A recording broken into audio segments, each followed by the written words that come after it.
चलिए दोस्तों, मुख्यमंत्री अभ्युदय योजना ललितपुर में आपका स्वागत है।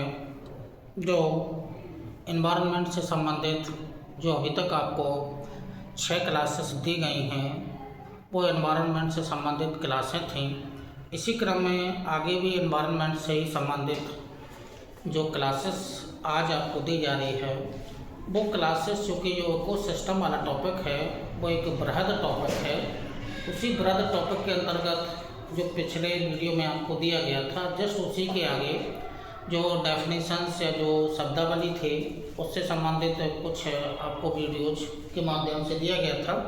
इसी क्रम में एक टॉपिक और बचता है। छोटे छोटे से सबसे टॉपिक बचते हैं, लेकिन उनमें से जो सबसे बड़ा टॉपिक और इम्पोर्टेंट टॉपिक है प्रवाल भित्ति कोरल रीफ या प्रवाल भित्ति पारिस्थितिकी तंत्र। तो ये प्रवाल भित्ति वाला जो टॉपिक है ये एनवायरनमेंट की दृष्टि से बहुत ही इम्पोर्टेंट टॉपिक है। तो आज के वीडियो में आपसे वार्तालाप करेंगे प्रवाल भित्ति के बारे में, और प्रवाल भित्ति का जो टॉपिक पूरा हो जाएगा तो इसी क्रम में हम जो बायोडाइवर्सिटी है, जैव विविधता है, जैव विविधता क्या होती है, कितने प्रकार की होती है, कैसे कैसे मापन इसका किया जाता है, और इसी से संबंधित बहुत सारे टॉपिक जुड़े होंगे। तो जैव विविधता वाला भी टॉपिक बड़ा है। तो आइए इसी क्रम में जो आज आपको वीडियो जो दिया जा रहा है वो यानी कि प्रवाल भित्ति, इम्पोर्टेंट टॉपिक है प्रवाल भित्ति। प्रवाल भित्ति पारिस्थितिकी तंत्र ही है पूरा, प्रवाल भित्ति पारिस्थितिकी तंत्र।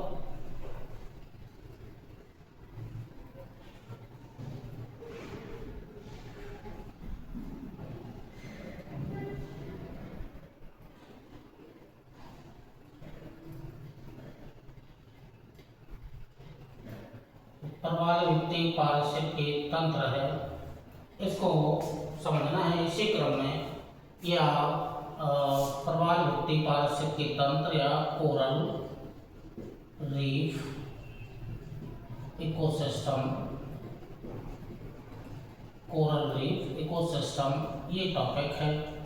अब ये समझना है कि जो प्रवाल भित्ति हैं तो क्या होती हैं, यह कितने प्रकार की होती हैं, कैसे प्रवाल कीट और शैवाल के बीच में सहसंबंध होता है, और कितने प्रकार की होती हैं, विकास की इनकी क्या क्या दशाएं हैं, और इनसे संबंधित इनके विकास से संबंधित सिद्धांत दिए गए हैं।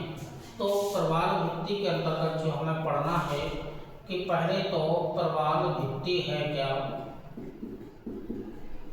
प्रवाल भित्ति क्या होती है, फिर ये प्रवाल कीट कौन सा है, प्रवाल कीट कौन सा है, और सहजीवन किसे कहा जाता है, कितने प्रकार की होती हैं, और विकास हेतु आवश्यक दशाएं कौन कौन सी दशाएं होती हैं जिनमें प्रवाल कीट अपना विकास करते हैं। इनसे संबंधित जो कुछ सिद्धांत दिए गए हैं, प्रवाल कीट के विकास से संबंधित कुछ थ्योरी दी गई हैं, उन थ्योरी को हमें समझना है। और एट लास्ट में प्रवाल विरंजन, ये प्रोसेस जो कि इम्पोर्टेंट होती है, प्रवाल विरंजन की प्रक्रिया ही बहुत इम्पोर्टेंट होती है।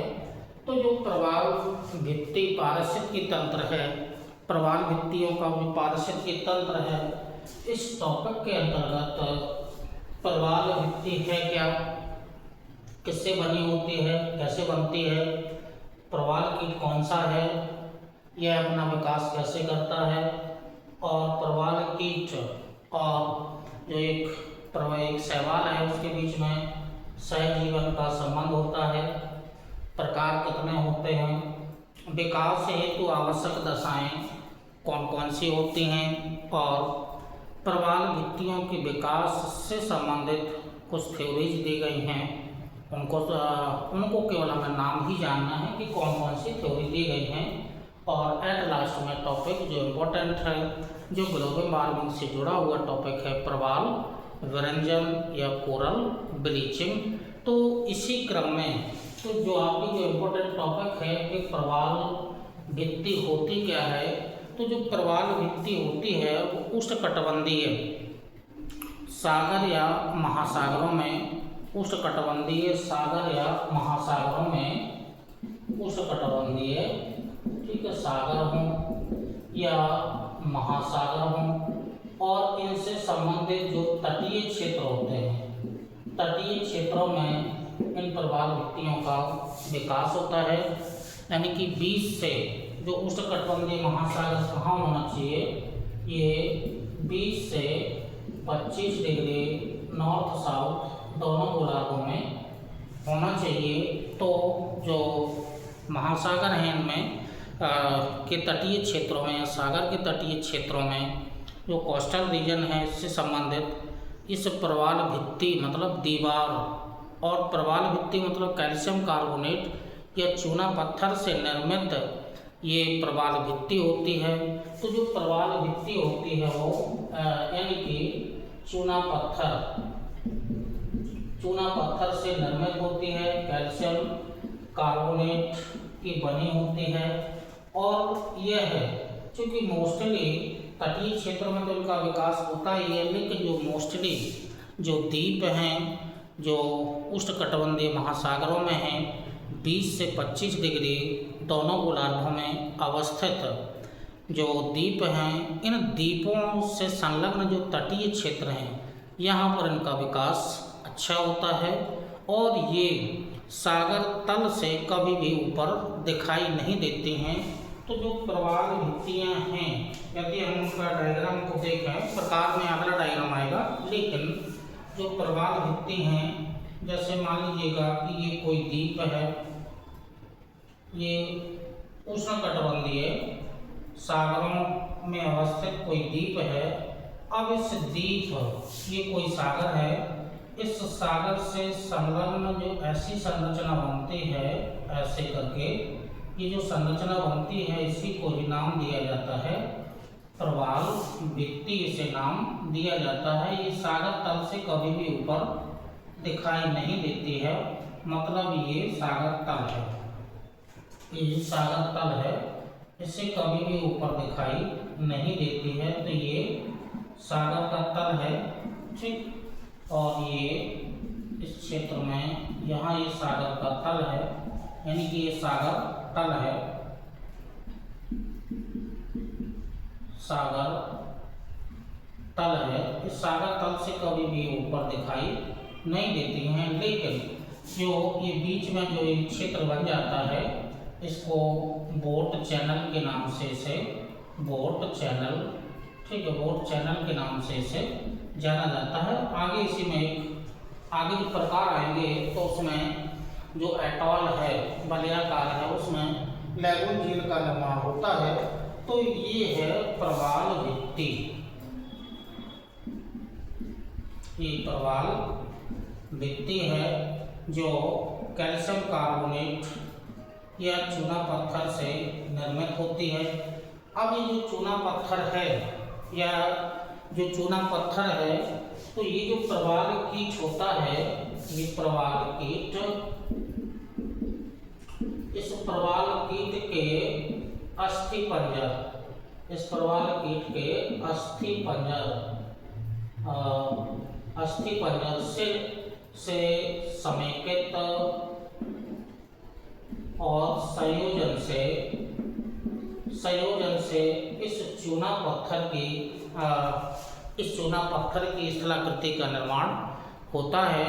तो जो प्रवाल भित्ति है ये उष्णकटिबंधीय सागरों या महासागरों में पाए जाने वाले द्वीपों के संलग्न एक कैल्शियम कार्बोनेट चूना पत्थर की बनी हुई स्थलाकृति होती है, जो कभी भी सागर तल से ऊपर दिखाई नहीं देती है। और ये जो चूना पत्थर ये कहाँ से आया, तो ये जो प्रवाल कीट है, कोरल पॉलिप नाम का एक प्रवाल कीट है जो विभिन्न रंगों का हो सकता है। तो और ये जो प्रवाल कीट है ये विभिन्न रंगों का तो होता ही है, और विभिन्न रंगों के अलावा ये समूह में रहते हैं, ये समूह में पाए जाते हैं। तो जो ये अस्थिपंजर है, इनकी मरने के बाद अस्थिपंजर जो प्राप्त होगा उसके समेकित और संयोजन से इस दीवार का निर्माण होता है, प्रवाल भित्ति का निर्माण होता है। तो प्रवाल भित्ति क्या है, ये हो गया है। अब जो प्रवाल कीट है, ये प्रवाल कीट और एक जो एक शैवाल है उसके बीच में हमें यानी सहजीवन देखना है। तो ये प्रवाल भित्ति है, ये जो बन गई है स्थलाकृति, और उसका विकास कैसे कैसे होता है, उसकी दशाएं इंपॉर्टेंट होंगी तो हम आगे आपको समझा देंगे। तो ये चूना पत्थर से निर्मित स्थलाकृति है जिसका निर्माण सागरों या महासागरों में मोस्टली द्वीपों के जो तटीय क्षेत्र हैं उनसे संबंधित इसका विकास होता है। अब जो प्रवाल कीट है वो क्या है और कैसे इसका सहजीवी जीवन होता है। तो जो प्रवाल कीट है, जो प्रवाल कीट है उसके बारे में हमें समझना है और कैसे ये सहजीवी जीवन व्यतीत करता है। तो ये जो प्रवाल कीट है, ठीक है, ये जो प्रवाल कीट है कैसे विकास करेगा, ठीक है, इसके बारे में इसको बना रहने दे रहे हैं। अब प्रवाल कीट को समझ लीजिएगा कि प्रवाल कीट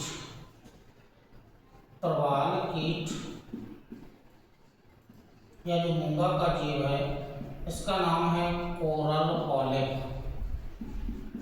एक कोरल पॉलिप एक प्रवाल कीट है जो समूह में रहता है, विभिन्न रंगों का होता है और चूंकि इसमें क्लोरोफिल की अनुपस्थिति होती है, लेकिन ये सहजीवी जीवन व्यतीत करता है।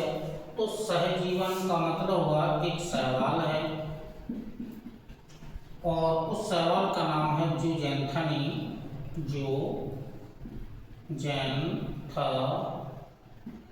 ये जूजेंथनी नाम का एक शैवाल है। तो इसके पास खनिज लवणों के अवशोषण के लिए अंग पाए जाते हैं, लेकिन जूजेंथनी के पास क्लोरोफिल की उपस्थिति होती है, क्लोरोफिल पाया जाता है। अब ये दोनों कोरल पॉलिप और जो जूजेंथनी है ये आपस में सहजीवी जीवन व्यतीत करेंगे। तो कैसे करेंगे, सपोज दैट मान लीजिएगा कि ये कोई प्रवाल का कीट है, ये प्रवाल कीट है, ये प्रवाल कीट है।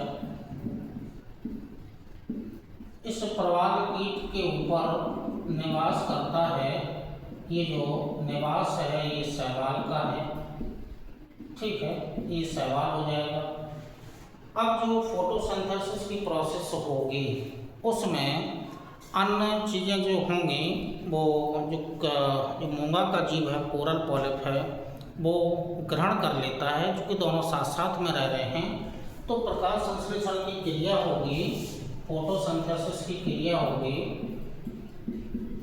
फोटोसिंथेसिस की प्रक्रिया होगी और इस प्रक्रिया के फलस्वरूप जो शैवाल है, क्लोरोफिल है इसके पास, हरा रंग है, क्लोरोफिल है तो इसका हरा रंग है। अब ये भोजन बना लेता है, शैवाल ने भोजन बना लिया है। जैविक घटक तो शैवाल है ही और अजैविक घटकों की सहायता से इसने भोजन बना लिया है। अब देखो सहजीवन का मतलब हुआ कि इस शैवाल ने भोजन जो बनाया है वो प्रवाल कीट को दे दिया है।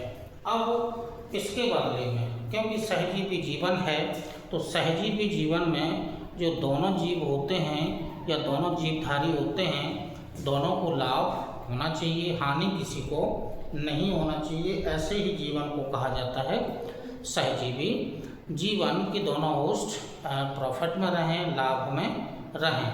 अब शैवाल ने तो भोजन बना करके प्रवाल कीट को, कोरल पॉलिप को दे दिया। अब इसके बदले में जो कोरल पॉलिप है,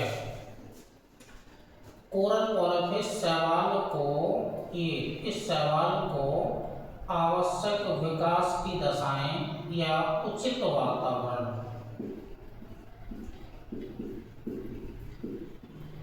उचित वातावरण प्रदान करता है, ये प्रदान करता है जिसमें शैवाल अपना विकास कर पाता है, जिससे शैवाल अपना विकास कर पाता है। तो ये बदले में जो उचित वातावरण है, ऐसा वातावरण प्रदान करता है जिसमें शैवाल अपना विकास कर पाता है। तो विकास की उचित दशाएं इस शैवाल को प्रदान कर देता है, उचित वातावरण देता है। तो दोनों जो जीव हैं, कोरल पॉलिप मूंगा का जीव या प्रवाल कीट, और जो शैवाल है वो जो जैंथनी है, दोनों लाभ में रहते हैं और ऐसे जीवन को कहा जाता है सहजीवी जीवन। तो अब ये जो प्रवाल कीट क्या है और इसका सहजीवी जीवन किसके साथ होता है, तो सहजीवी जीवन जो जूजैंथनी नाम का एक शैवाल है, क्लोरोफिल होता है, हरा रंग का होता है। तो ये दोनों के बीच में ये आपसी संबंध है।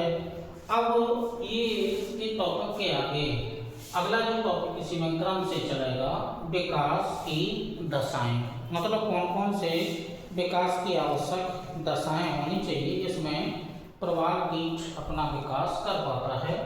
तो इसी टॉपिक में विकास की दशाएं,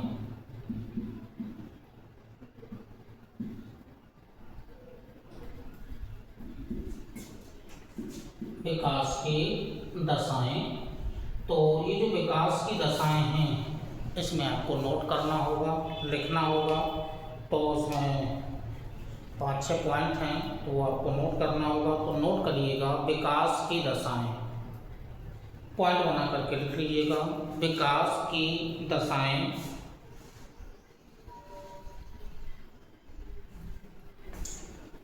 विकास की दशाएं नंबर 1, नोट डाउन। विकास की दशाएं नंबर 1 लिखिएगा, प्रवाल मुख्य रूप से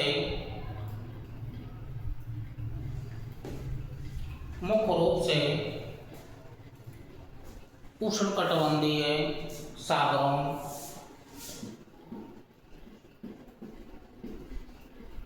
उष्णकटिबंधीय सागरों या महासागरों में ही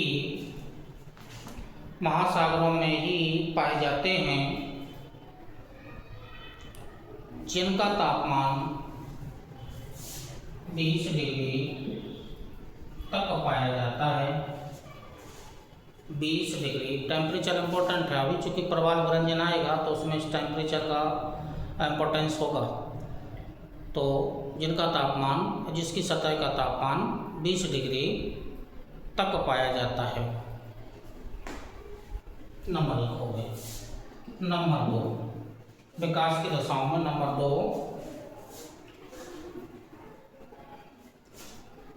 प्रवाल कीट के विकास के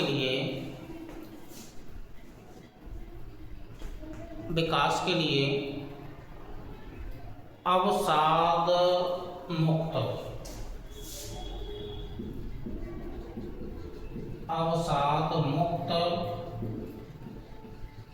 स्वच्छ जल, अवसाद मुक्त स्वच्छ जल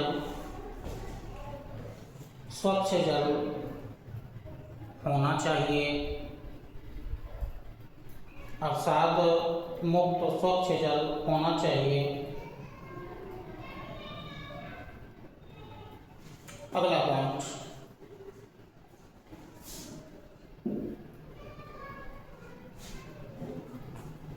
प्रवाल के विकास के लिए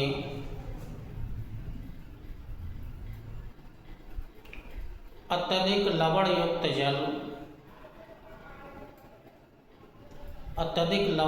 जल हानिकारक होता है, अर्थात लवणता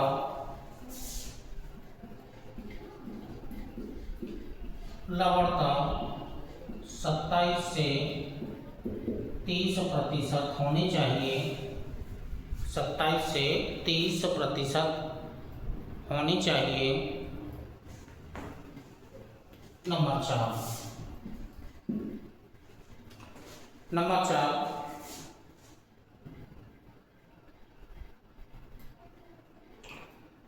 प्रवाल कीट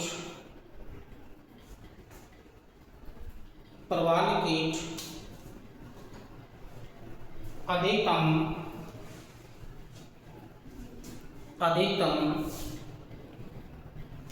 310 मीटर की गहराई तक ही 310 अधिकतम है 310 मीटर की गहराई तक ही जीवित रहते हैं। 310 मीटर की गहराई तक ही जीवित रहते हैं।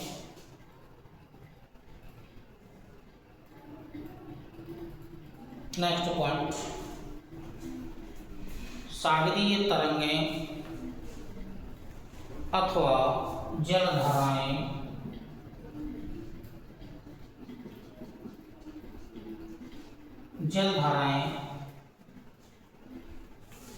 प्रवाल कीट के लिए लाभदायक होते हैं।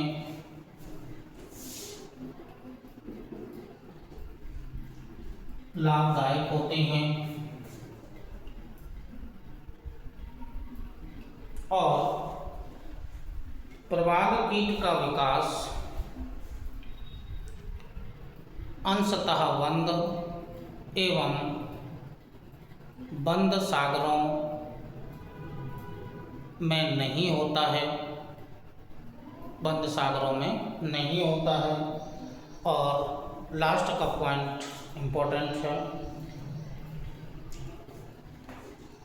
प्रवाल कीट के विकास के लिए अंतः सागरीय चबूतरा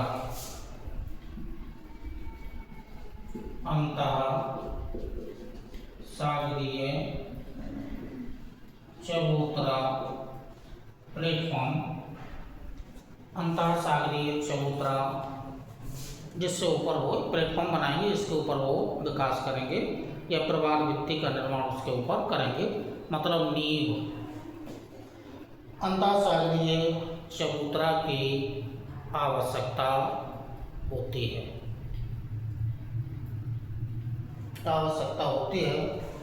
तो प्रवाल कीट के विकास के लिए ये जो 6 पॉइंट आपको दिखाए गए हैं या 6 पॉइंट के बारे में आपको जानकारी दी गई है, ये विकास के लिए आवश्यक दशाएं होती हैं। मतलब उष्णकटिबंधीय सागरों महासागरों में इनका विकास होता है और 20 से 25 डिग्री अक्षांशों के मध्य वह सागर होना चाहिए और तापमान 20 डिग्री से अधिक नहीं होना चाहिए। दूसरा है अवसाद मुक्त स्वच्छ जल की आवश्यकता होती है। अवसाद नहीं होना चाहिए, क्योंकि अवसाद होगा तो जो उनके मुँह है, प्रवाल कीट का मुँह है, उसमें अवसाद फंस जाता है, तो जिस कारण से कि प्रवाल कीट के मरने की संभावना बन जाती है। तो अवसाद मुक्त स्वच्छ जल होना चाहिए। लवणता, अधिक लवणता इसलिए हानिकारक है, मतलब 27 से, क्योंकि औसत लवणता जो होती है वो 35% होती है, तो 35% जो औसत लवणता होती है, इतनी लवणता नहीं होनी चाहिए, इससे कम ही लवणता होनी चाहिए। तो 27 से 30% लवणता होनी चाहिए। प्रवाल कीट अधिकतम 217 मीटर से 310 मीटर की गहराई तक ही विकास कर पाते हैं, इसके अधिक गहराई में विकास नहीं कर पाते हैं। जलधाराएं या सागरीय तरंगें होती हैं, ज्वार भाटा वगैरह, या जो सागरीय तरंगें जलधाराएं इनके लिए लाभदायक होती हैं। अंतःसागरीय चबूतरा की आवश्यकता होती है, मतलब जो अंतःसागरीय चबूतरा का निर्माण यहाँ होगा, ये अंतःसागरीय चबूतरा है जिसके ऊपर ये अपना विकास करेगा। तो ये अंतःसागरीय चबूतरा होता है जिसके ऊपर, अंतःसागरीय चबूतरों में मोस्टली जो पठार वगैरह होते हैं या जो गुंबद आकार के पठार वगैरह होते हैं, उनके ऊपर इनका विकास हो पाता है। तो ये प्रवाल कीट के विकास की आवश्यक दशाएं तो प्रवाल भित्ति क्या होती है, प्रवाल कीट क्या है, कैसे ये सहजीवी जीवन व्यतीत करता है और प्रवाल कीट के विकास की आवश्यक दशाएं, ये डायग्राम के माध्यम से आपको या कुछ पॉइंट हैं वो आपको दे दिए गए हैं। इसी क्रम में जो प्रवाल भित्ति से संबंधित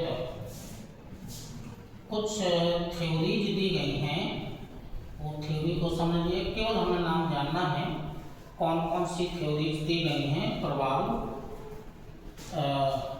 भित्ति से संबंधित, कौन कौन सी थ्योरीज दी गई हैं।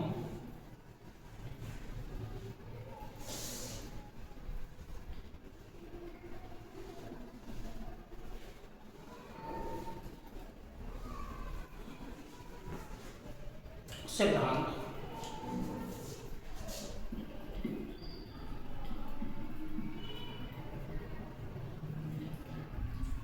मोस्टली जो सिद्धांत दिए गए हैं उनके केवल हमें नाम जानना है, किसी व्यक्ति ने कौन सा सिद्धांत दिया है। तो डार्विन का अवतरण सिद्धांत, अवतरण सिद्धांत की जो सिद्धांत दिया है वो डार्विन ने दिया है। क्या दिया है, क्या कहा है, ये हमें नहीं जानना है, क्योंकि पारिस्थितिकी तंत्र के रूप में ये टॉपिक हम पारिस्थितिकी तंत्र के रूप में प्रवाल भित्तियों को पढ़ रहे हैं, तो इतनी हमें गहराई से नहीं जाना। हाँ, लेकिन सिद्धांत कुछ दिए गए हैं, तो डायरेक्ट सिद्धांत के हमें केवल नाम जानना है। तो पहला सिद्धांत है अवतरण सिद्धांत, और जो दूसरा है स्थल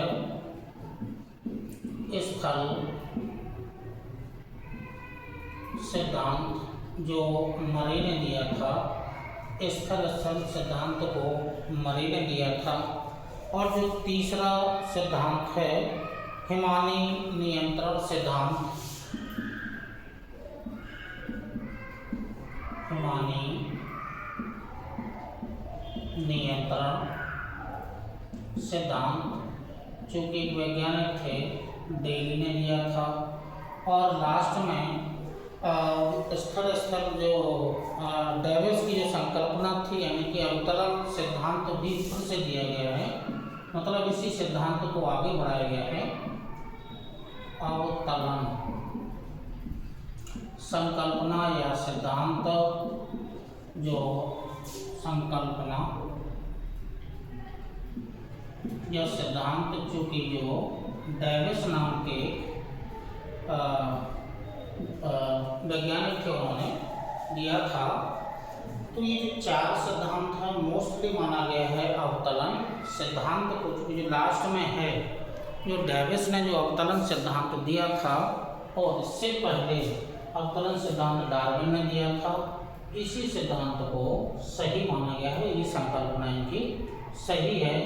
तो प्रवाल भित्ति के निर्माण से संबंधित या विकास से संबंधित ये कुछ प्रवाल भित्तियों की उत्पत्ति से संबंधित ये जो सिद्धांत दिए गए हैं, उत्पत्ति से संबंधित ये सिद्धांत दिए गए हैं, जिसमें डार्विन का अवतरण सिद्धांत, मरे का स्थल सिद्धांत, डेली का हिमानी नियंत्रण सिद्धांत और डेविस का अवतरण संकल्पना या सिद्धांत, ये चार सिद्धांत दिए गए हैं, जिसमें केवल हमें नाम को ही हमें केवल जानना था कि ये कौन कौन से सिद्धांत इन्होंने दिए हैं। अब आइएगा तो इसी क्रम में जो प्रवाल भित्ति के जो प्रकार होते हैं, सिद्धांत हो गए हैं, अब विकास की दशाएं हो गई हैं। अब आना है कि जो प्रकार होते हैं प्रवाल भित्तियों के प्रकार। तो प्रवाल भित्ति जो होते हैं मोस्टली 3 ही प्रकार की पाई जाती है।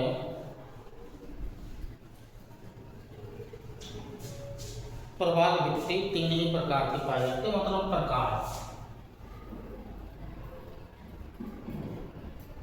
प्रवाल भित्ति के प्रकार समझ लीजिएगा, 3 ही प्रकार की होती है। तटीय, तटीय प्रवाल भित्ति, अवरोधक प्रवाल भित्ति, और जो तीसरा जो प्रकार होता है वो वलयाकार या एटॉल वलयाकार प्रवाल भित्ति। तो जो प्रवाल भित्ति है ये 3 ही प्रकार की पाई जाती है, तटीय प्रवाल भित्ति, अवरोधक प्रवाल भित्ति और वलयाकार प्रवाल भित्ति। तो 3 ही प्रकार की प्रवाल भित्तियाँ पाई जाती हैं। तो तटीय प्रवाल भित्ति ये कोई द्वीप है, द्वीप से संलग्न है। चूंकि द्वीप है तो चारों ओर से जलीय भाग से घिरा होगा, ठीक है, ये जलीय भाग से घिरा होगा। तो जो तटीय प्रवाल भित्ति होती है उसका विकास किसी द्वीप के तटीय क्षेत्र से ऐसे होता है। ये प्रवाल भित्ति का जो प्रकार है वो तटीय प्रवाल भित्ति है, मतलब तल से ऊपर नहीं दिखाई देती है, ठीक है। तो ये प्रवाल भित्ति का ये प्रकार हो गया है, ठीक है। लेकिन ये जो बीच का जो क्षेत्र है उसे बोट चैनल के नाम से जाना जाता है। तो बोट चैनल का यहाँ पर निर्माण होता है, थोड़ा सा जलीय भाग रहता है तो बोट चैनल का निर्माण होता है। तो ये तटीय प्रवाल भित्ति है, ये कोई द्वीप है। इसके अलावा जो अवरोधक प्रवाल भित्ति होती है इससे थोड़ा सा विकास और आगे बढ़ जाएगा। ये कोई द्वीप है, ठीक है। ये चूंकि इसकी जो लंबाई चौड़ाई जो होती है वो बहुत ही ज़्यादा होती है। ये तट से अवरोधक है, तो तट से संलग्न ही होती है और ये बोट चैनल तो होगा ही, ये जलीय भाग से घिरी होती है।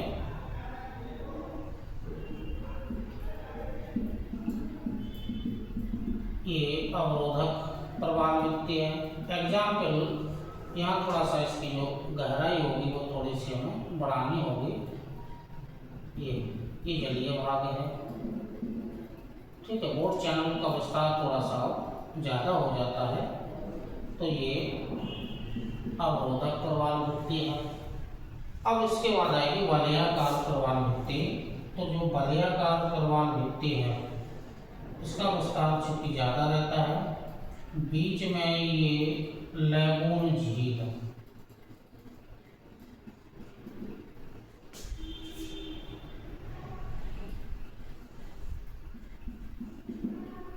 ये बीच में ये लैगून झील का निर्माण होता है।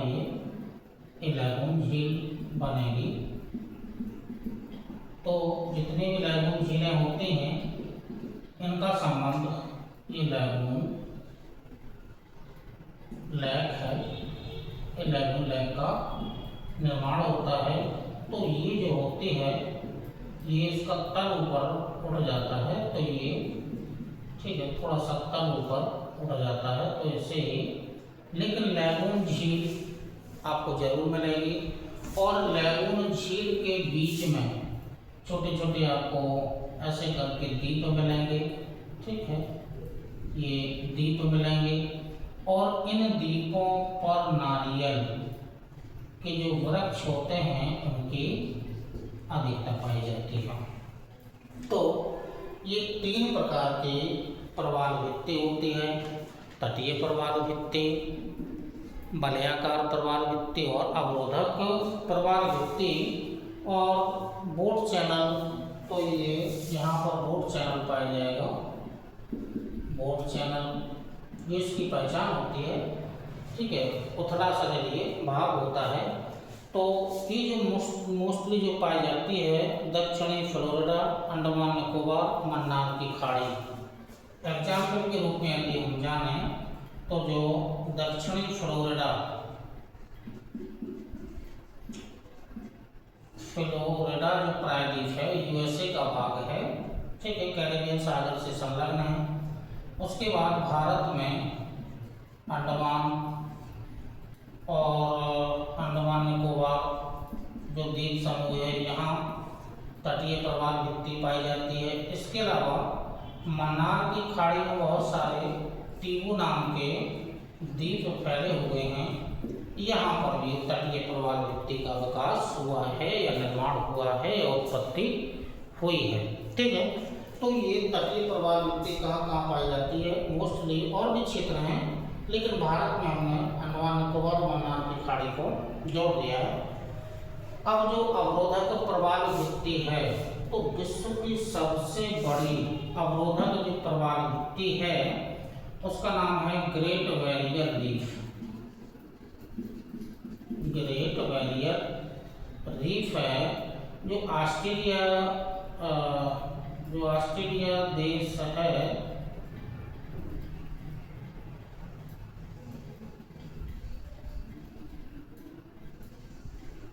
ठीक, ये ऑस्ट्रेलिया है।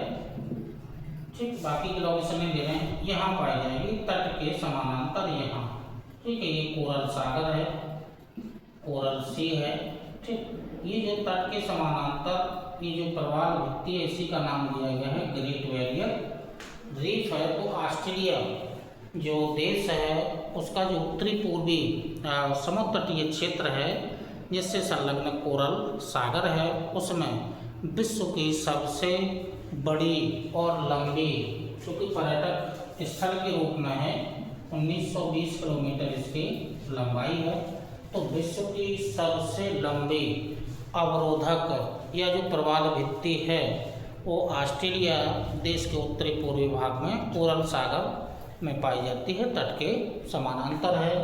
और जो वलयाकार जो प्रवाल भित्ति है जिसकी पहचान होती है कि इसमें मोस्टली लैगून झील पाई जाएगी।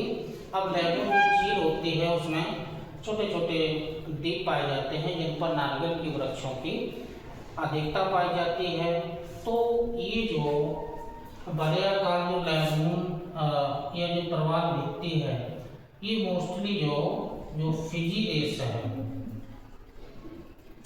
फिजी देश है या उसी के पास में फनाफुटी नाम के द्वीप हैं, फिजी, फनाफुटी, और जो फनाफुटी मोस्ट है फनाफुटी, और इसके अलावा भारत में यदि इसको जोड़ें फनाफुटी द्वीप, भारत में यदि जोड़ें तो लक्षद्वीप, लक्षद्वीप समूह है। क्योंकि लक्षद्वीप समूह में मोस्टली नारियल के वृक्षों की अधिकता पाई जाती है। तो ये जो प्रवाल भित्ति पारिस्थितिकी तंत्र की जो प्रवाल भित्ति के जो प्रकार हैं वो प्रकार के बारे में आपको जानकारी दी गई है। अब एट लास्ट में प्रवाल पारिस्थितिकी तंत्र को जानने के बाद एट लास्ट में हमें जानना है प्रवाल विरंजन जो शब्द है, कोरल ब्लीचिंग जो शब्द है, इसे हमें मोस्टली समझना है। तो जो प्रवाल विरंजन है उसे हम समझ लेते हैं। ये तो प्रकार हो गए हैं।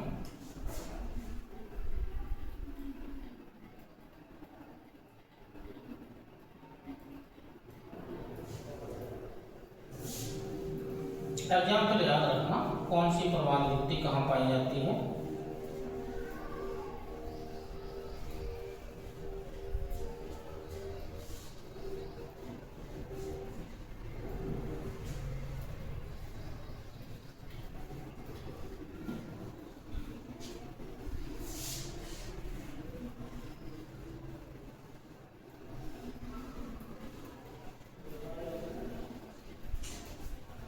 या प्रवाल विरंजन एट लास्ट में हम समझेंगे, और इसके पहले हम समझ लेते हैं कि जो भारत में तो चूँकि ये क्षेत्र हो ही गए हैं, कच्छ की खाड़ी और भारत में एक क्षेत्र है, तो भारत में 4 ही क्षेत्र पाए जाते हैं प्रवाल विरंजन के।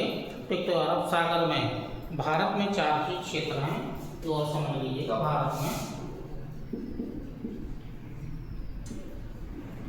4 ही क्षेत्र हैं, जिसमें से 3 की अभी आपसे वार्तालाप हुई है।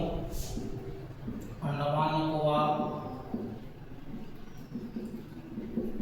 द्वीप समूह एक हो गया, मन्नार की खाड़ी, 2 हो गया। तीसरा ये तो चूंकि बंगाल की खाड़ी से ही संबंधित होंगे। अब जो इस तरफ आएंगे तो अरब सागर से संलग्न जो क्षेत्र होंगे उसमें एक तो लक्षद्वीप समूह है, लक्षद्वीप समूह है, और उसके अलावा कच्छ की खाड़ी, यहाँ पर बहुत सारे द्वीपों का विकास हुआ है। तो ये भारत में 4 ही क्षेत्र हैं जो प्रवाल भित्तियों का यहाँ पर विकास हुआ है। तो ये 3 क्षेत्र तो आपको पहले भी नाम आए होंगे। कच्छ की खाड़ी जो गुजरात राज्य से संबंधित है, अरब सागर का ही ये भाग है। तो भारत में प्रवाल भित्तियों से संबंधित 4 ही क्षेत्र हैं। इसके अलावा अब जानते हैं प्रवाल भित्तियों को खतरा कहाँ कहाँ से हो रहा है वो हम जान लेते हैं। खतरे के कारक, क्योंकि 2 ही होंगे खतरे के कारक।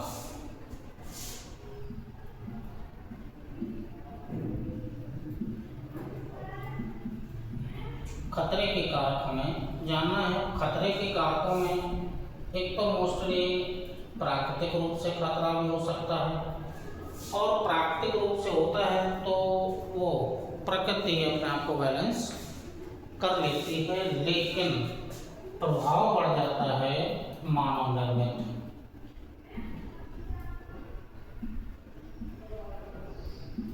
ठीक है।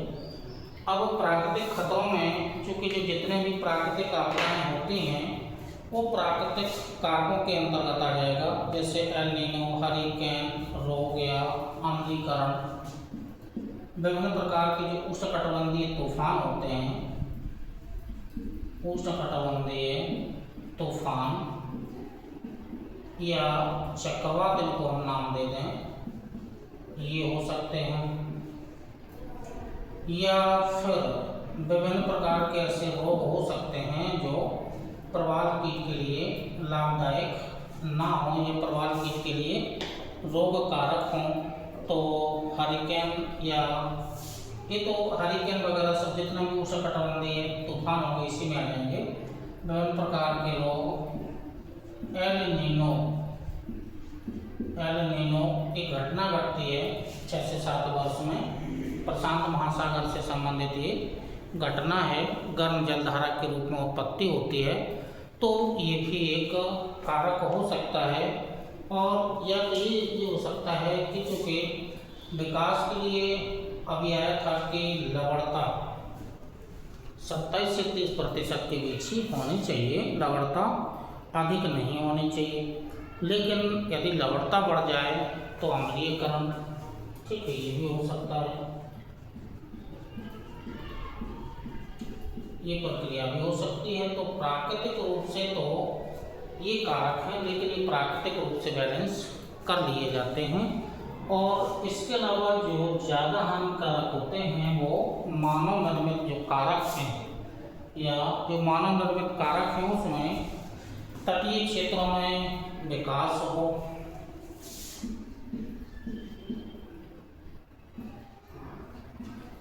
तटीय क्षेत्र में विकास हो, और तटीय क्षेत्रों में बहुत सारे अनुसंधान के कार्य चलते रहते हैं। बहुत सारे परमाणु परीक्षण, मिसाइलों का परीक्षण तटीय क्षेत्र में होता रहता है। तो तटीय क्षेत्र में विकास होगा तो वो भी प्रवाल के लिए एक खतरे का संकेत होगा। इसके अलावा ग्लोबल वार्मिंग, ठीक है, भूमंडलीय तापन और ये जो प्रक्रिया है सबसे इम्पोर्टेंट है ग्लोबल वार्मिंग। और इसके अलावा अवसादों में वृद्धि हो जाए, पर्यटन हो जाए, प्रदूषण हो जाए,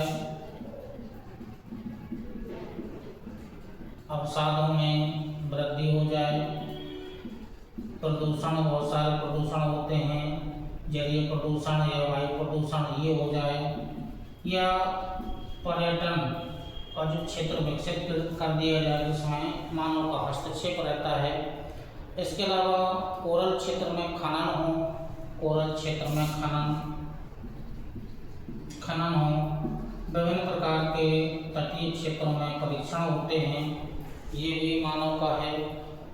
और वर्तमान में चूंकि परिवहन के रूप में नाव परिवहन का विकास ज़्यादा किया जा रहा है क्योंकि सस्ता होता है, तो ये जो मानव निर्मित या जो भी कार्य हैं या मानव के द्वारा जो भी कार्य किए जा रहे हैं, इनसे प्रवाल भित्तियों के लिए खतरा है। तो तटीय क्षेत्रों में विकास, भूमंडलीय तापन इम्पोर्टेंट है, अवसादों में वृद्धि, प्रदूषण, पर्यटन, खनन, विभिन्न प्रकार के परीक्षण, तो ये और नौ परिवहन, ये प्रवाल भित्ति या प्रवाल कीट के लिए खतरे का कारक हैं। अब खतरे के कारकों में जो मोस्टली है, एट लास्ट में जो परिणाम निकलेगा वो प्रवाल विरंजन एक परिणाम निकलेगा। तो जो प्रवाल विरंजन है, इसी क्रम में देखिएगा प्रवाल विरंजन।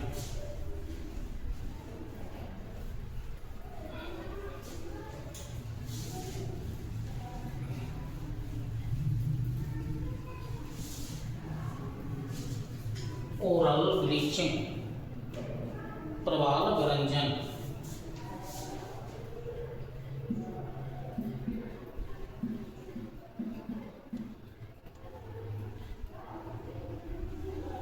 ओरल ब्लीचिंग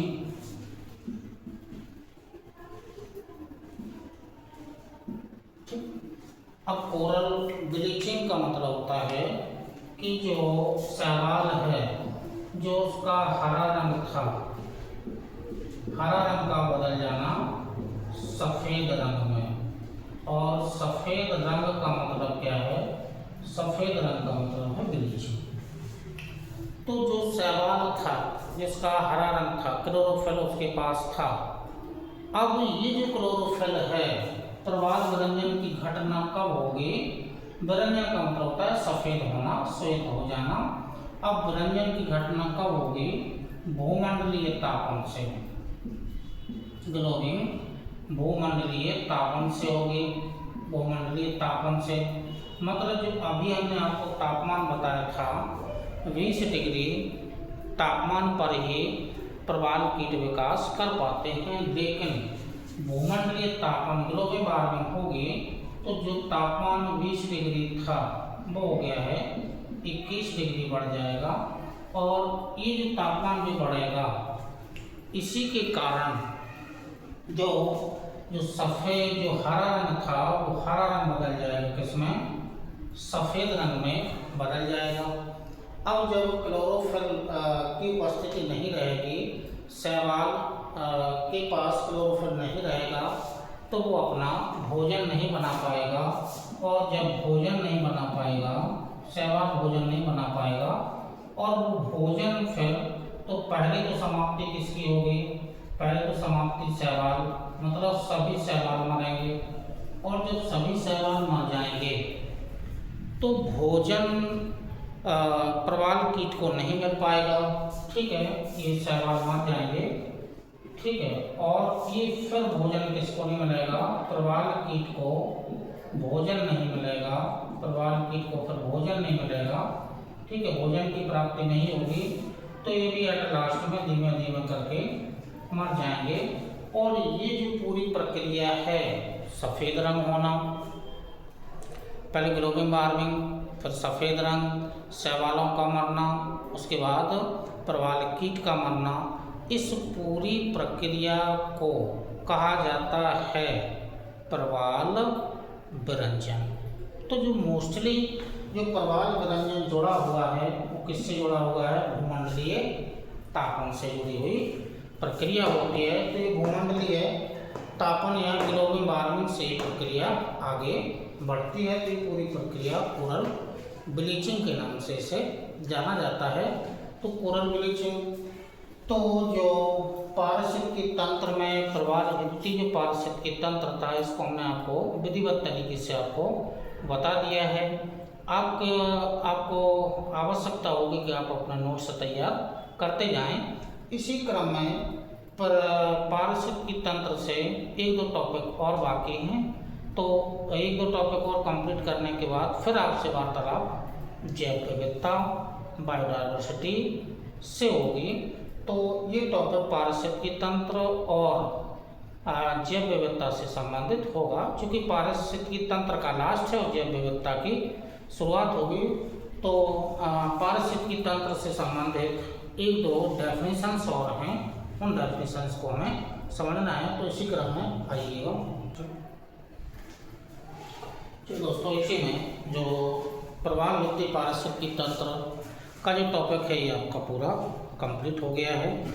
इसी क्रम में चूँकि जो खाद्य श्रृंखला थी उससे संबंधित दो छोटे छोटे टॉपिक्स और बचते हैं, तो उससे संबंधित तो ये पारिस्थितिकी तंत्र वाला जो टॉपिक है पूरा कंप्लीट हो जाएगा।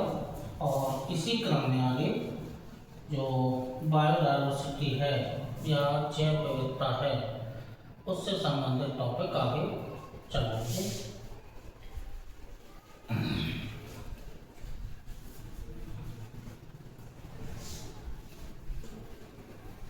चलिए, तो चूँकि दो शब्द हैं पारिस्थितिकी तंत्र से ही जुड़े हुए हैं और फूड चेन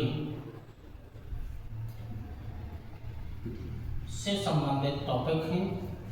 एक शब्द तो है जैव संचयन, जैव संचयन, और एक शब्द है जैव आवर्धन।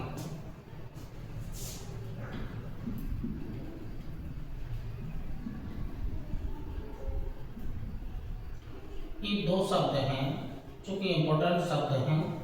जोड़ तो सकते थे इसको प्रदूषण के साथ में भी जोड़ सकते थे, लेकिन यहाँ क्योंकि जो फूड जो चेन आपको दी गई थी या जो खाद्य श्रृंखला आपको दी गई थी उससे संबंधित हैं, तो यहाँ पर ये है कि जैव संचयन, ठीक है।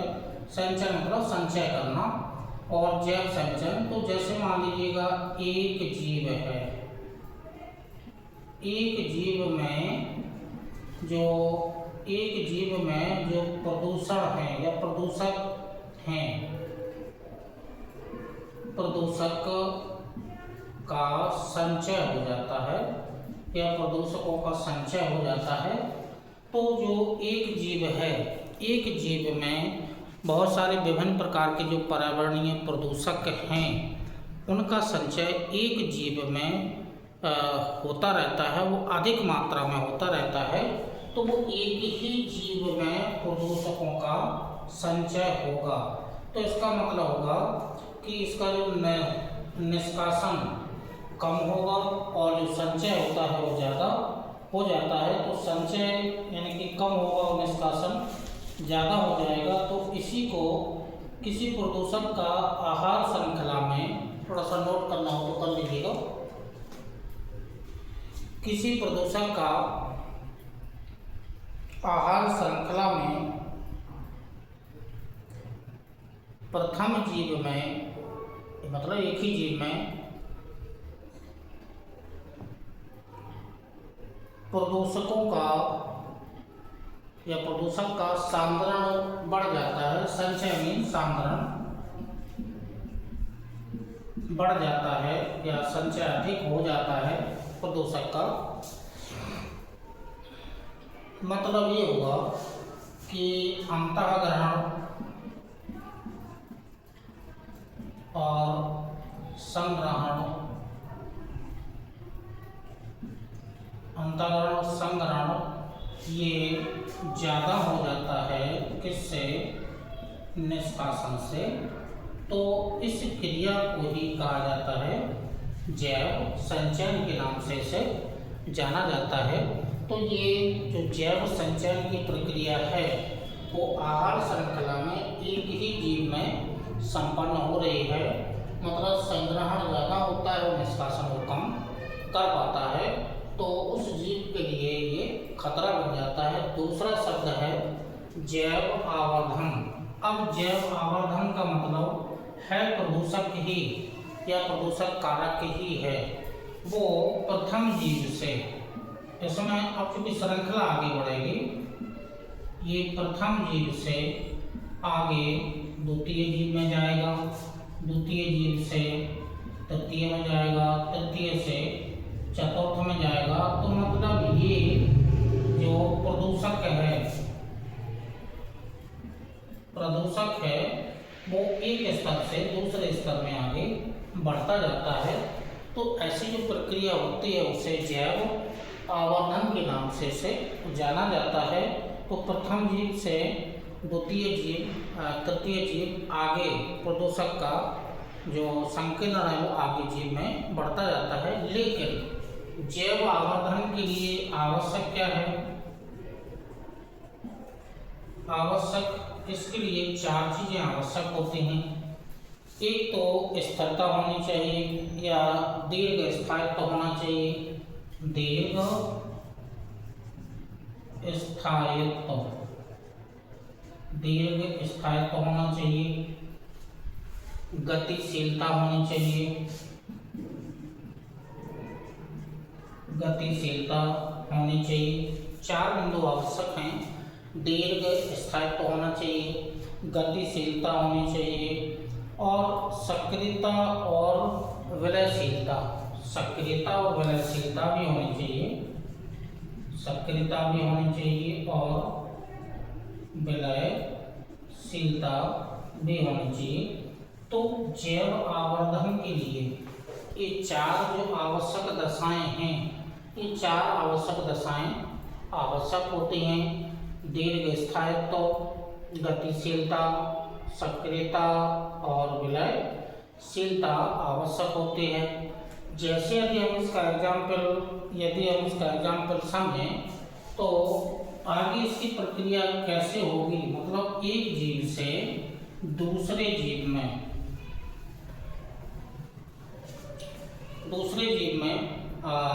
चरणबद्ध तरीके से होती है। मान लीजिएगा कि ये जो प्लैंकटन है, अब एग्जाम्पल हमें DDT का लेना है, डाइक्लोरो डाइफिनाइल ट्राइक्लोरो एथेन या DDT, जिसको सरकार के द्वारा प्रतिबंधित कर दिया गया है। अब इसका देखिएगा, जो DDT है वो इस जड़ में घुला है, इस जड़ में घुला है तो इसको ग्रहण किया है जो प्लैंकटन ने किया है। अब इसकी माप है वो 0.04 मान लीजिएगा ppm होती है, ठीक है, ppm में इसको माप लेते हैं। अब ये आगे जो प्लैंकटन को खाने वाली होंगी छोटी मछलियाँ होंगी।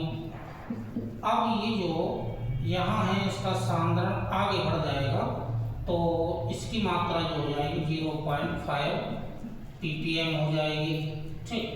अब छोटी मछलियों को खाने वाली होंगी बड़ी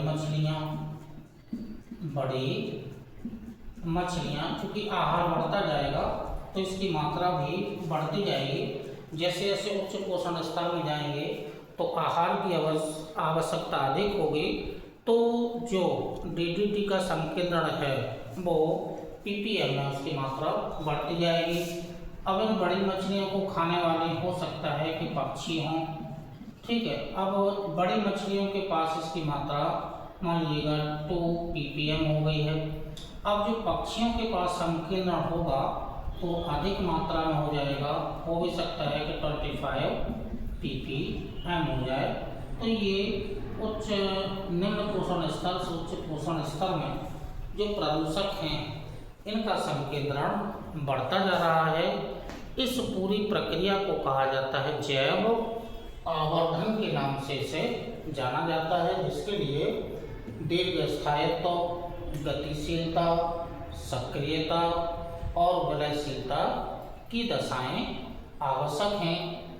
तो जो पारिस्थितिकी तंत्र वाला टॉपिक है, ये पारिस्थितिकी तंत्र के टॉपिक में जो लास्ट में जो 7वां जो वीडियो आपको ऑनलाइन क्लासेस दी गई है, यहाँ तक पारिस्थितिकी तंत्र का पूरा विस्तार है और विस्तार से ही आपको बहुत गहराई से आपको ये बहुत सारे टॉपिक्स हैं जो आपको गहराई से पढ़ाए गए हैं। आवश्यकता होगी नोट्स बनाने की तो वीडियो को देखते रहिएगा और नोट्स एक बार बना लीजिएगा। इसी क्रम में जो अगला टॉपिक है वो जैव विविधता से संबंधित है। अब जैव विविधता वाला टॉपिक भी बड़ा है तो इसी क्रम में आगे हम टॉपिक जैव विविधता का शुरू कर रहे हैं। चलिए आइए दोस्तों,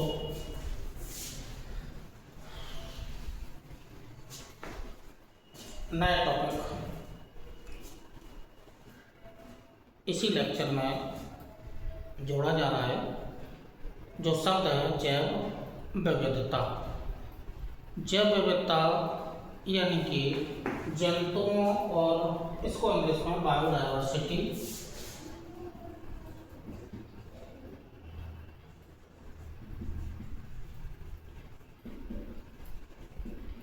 बायोडायवर्सिटी से कहा जाता है या हिंदी में जैव विविधता।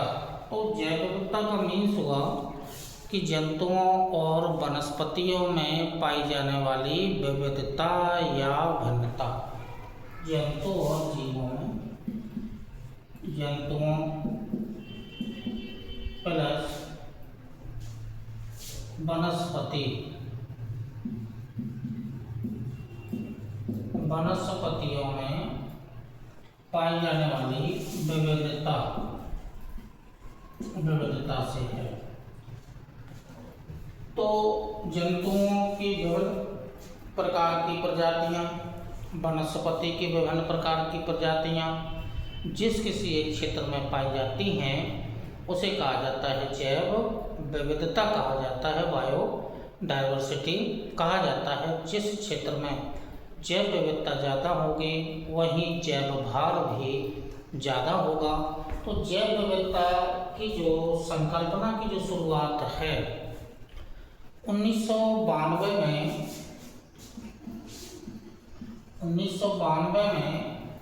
प्रथम पृथ्वी शिखर सम्मेलन हुआ था। प्रथम पृथ्वी शिखर सम्मेलन हुआ था। यह सम्मेलन ब्राजील का एक शहर है Rio de Janeiro, Rio de Janeiro नाम का एक शहर है, ब्राजील का शहर है। इस ब्राजील के शहर में प्रथम पृथ्वी शिखर सम्मेलन 1992 में हुआ था। वहाँ पर इसे परिभाषित किया गया था और यहीं पर एजेंडा 21 को लिया गया था। एजेंडा 21 को भी अपनाया गया था। तो ये प्रथम पृथ्वी शिखर सम्मेलन में से परिभाषित किया गया था। लेकिन उसके बाद जो सबसे पहले जो जैव विविधता जो शब्द दिया था, जैव विविधता या बायोडायवर्सिटी जो शब्द दिया था वो 1980 में ए नॉर्स और मैंक नाम के दो व्यक्ति थे, इन्होंने दिया था। 1980 में ए नॉर्स और एक व्यक्ति और उसमें शामिल थे जिनका नाम था मैकमैनिस। मैकमैनिस ये दो व्यक्ति थे, इन्होंने जो पहले जैव विविधता शब्द का जो प्रयोग इन्हीं लोगों ने किया था। उसके बाद 1985 में बाल्टर और रॉजेन, बाल्टर 1985 में दो वैज्ञानिक फिर से हैं, बाल्टर और रॉजेन ने इसकी विस्तृत व्याख्या की थी। तो 1980 में ए नॉर्स और मैकमैनिस नाम के वैज्ञानिकों ने जैव विविधता शब्द को दिया था। लेकिन बाद में 1985 में जो बाल्टर हैं और जो रॉजेन हैं, इन दो वैज्ञानिकों ने इसे यानी कि विस्तृत इसकी व्याख्या की थी। तो ये जो बायोडायवर्सिटी शब्द है वो जीवों यानी कि जंतुओं और वनस्पतियों में पाई जाने वाली विविधता से इसका अर्थ लगाया गया था। अब जो मुख्य रूप से है कि जैव विविधता है क्या, वो थोड़ा सा आप इसको नोट कर लीजिएगा, आवश्यक है। आगे इसकी व्याख्या करेंगे, थोड़ा सा नोट कर लीजिएगा। जैव विविधता से आशय किसी भी क्षेत्र, कॉमा लगाते हैं ना, किसी भी क्षेत्र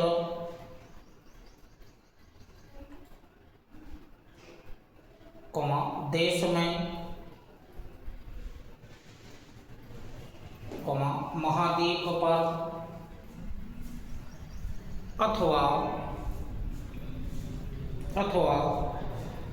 विश्व स्तर पर पाए जाने वाले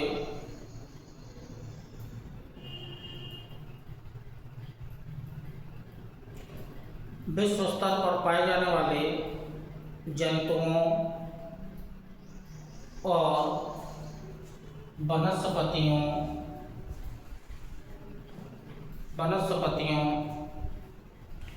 की जैविकीय संरचना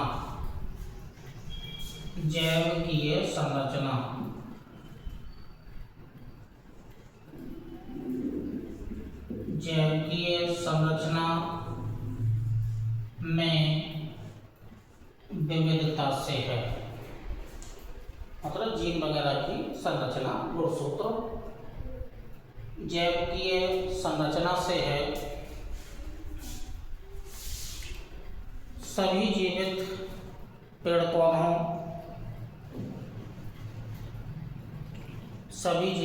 पौधों, जंतुओं और सूक्ष्म जीवों को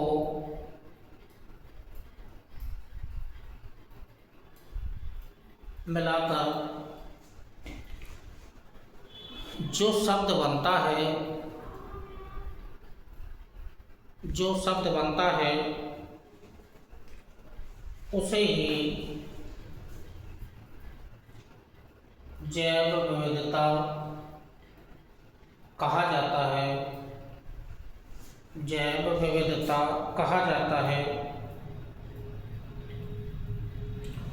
पृथ्वी पर मौजूद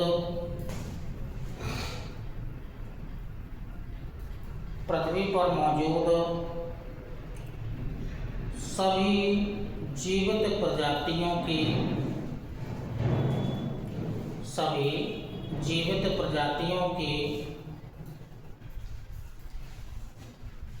किस्में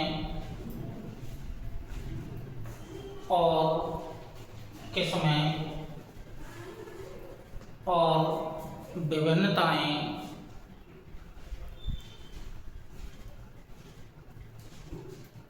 जो एक प्राकृतिक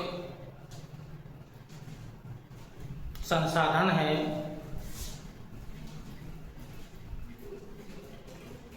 जैव विविधता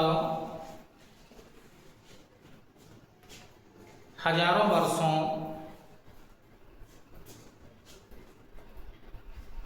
वर्षों की अवधि में चलने वाली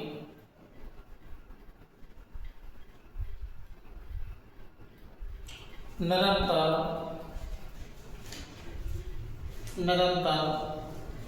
विकास की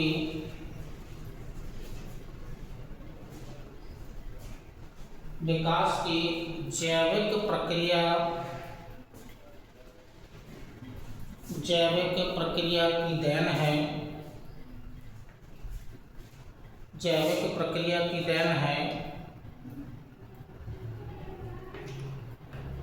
पृथ्वी की सतह पर 20 लाख से अधिक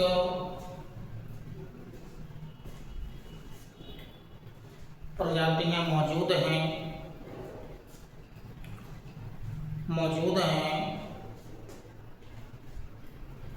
और इनका अपना महत्व होता है और इनका अपना महत्व होता है।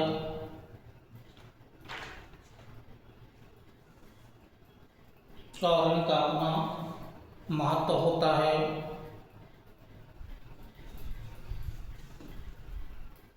ये जैव विविधता का आशय हो गया है। तो जैव विविधता का जो ऑनलाइन क्लास की शुरुआत है वो लेक्चर नंबर 7 से की जा चुकी है। तो ये शब्दावली है, किन किन वैज्ञानिकों ने दी है, यहाँ से प्रश्न बनने की संभावना ज़्यादा रहती है। तो ये और कहाँ कहाँ पर इसको लिया गया था, कैसे आगे बढ़ा है, इसी क्रम में जो आगे जो जैव विविधता के से संबंधित जो भी ऑनलाइन क्लासेस हैं उसमें इसी क्रम से आगे बढ़ेंगे। पहले हम जैव विविधता की प्रमुख श्रेणियां हैं, लुप्त, विलुप्त, लुप्तप्राय, संकटग्रस्त, इन सब के बारे में जानेंगे। जैव विविधता कितने प्रकार की होती है ये जानेंगे। जैव विविधता का मापन किस किस विधियों से होता है, अल्फा, बीटा, गामा, क्या क्या ये विधियाँ होती हैं। फिर इसी क्रम में आगे जो हॉट स्पॉट हैं, या जो हॉट स्पॉट हैं इनकी संकल्पना किसने की, या जो हॉटेस्ट प्लेस भी हैं, फिर भारत में कुछ क्षेत्र हैं जो हॉट स्पॉट के रूप में हैं, उनकी विस्तृत व्याख्या इसी क्रम में आगे की जाएगी। तब तक के लिए नमस्कार, धन्यवाद, जय हिंद।